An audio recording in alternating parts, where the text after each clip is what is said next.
Hello, fabulous Capricorn. Welcome to your horoscope for the month of December 2015, Love Focus. I am your astrologer, Nadiya Shah. Thank you for being here. This month, in the context of love, it is a very important time for you. There is such strong emotion stirring within and such strong emotion ready to come to the surface.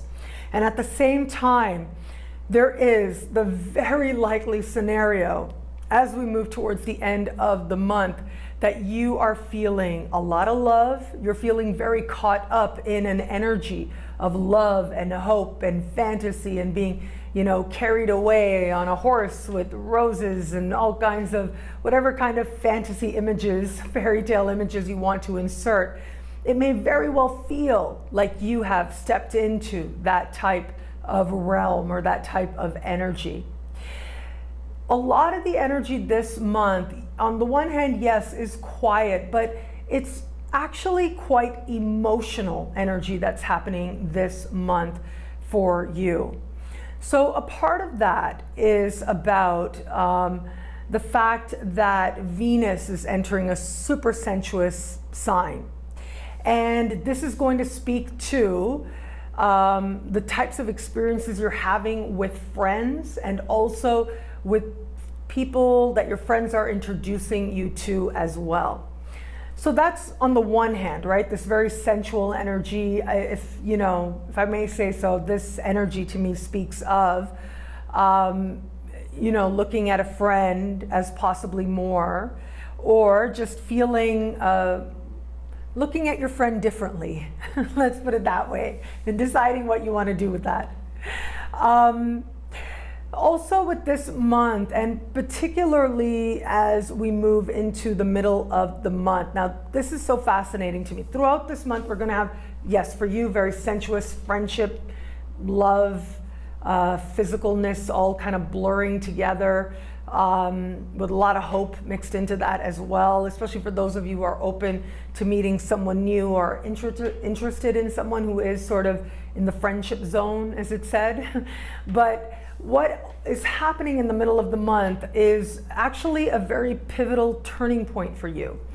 And it is a new moon that's taking place in the middle of the month. And this particular new moon, it will have you seeing the past very differently. So I talked about this in the general focused horoscope. I touched on it a little bit.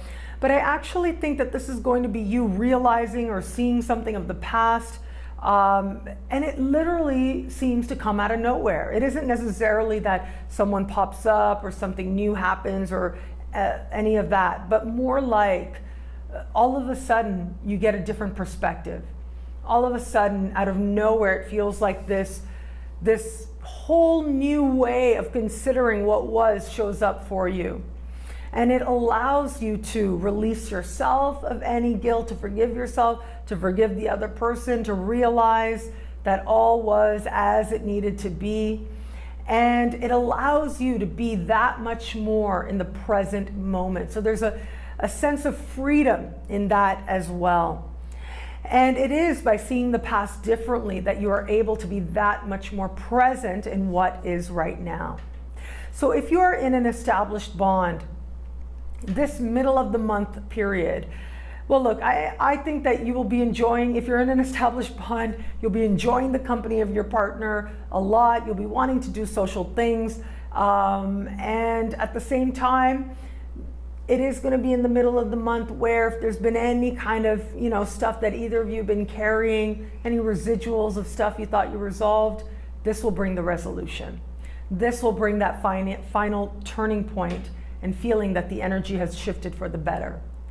Those of you who are interested in meeting someone new, I do think that, again, that friendship zone that I talked about, that's true for wanting to meet someone new or having your eye on somebody, interested in somebody, is right there in that zone that says, like you're looking and you're wanting and you're interested.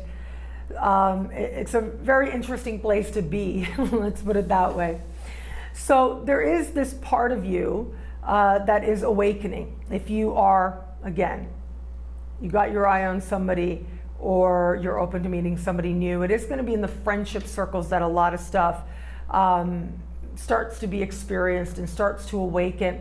But still, that turning point in the moment of the month is going to be very important. In fact, it's going to be pivotal in your willingness to love more openly again.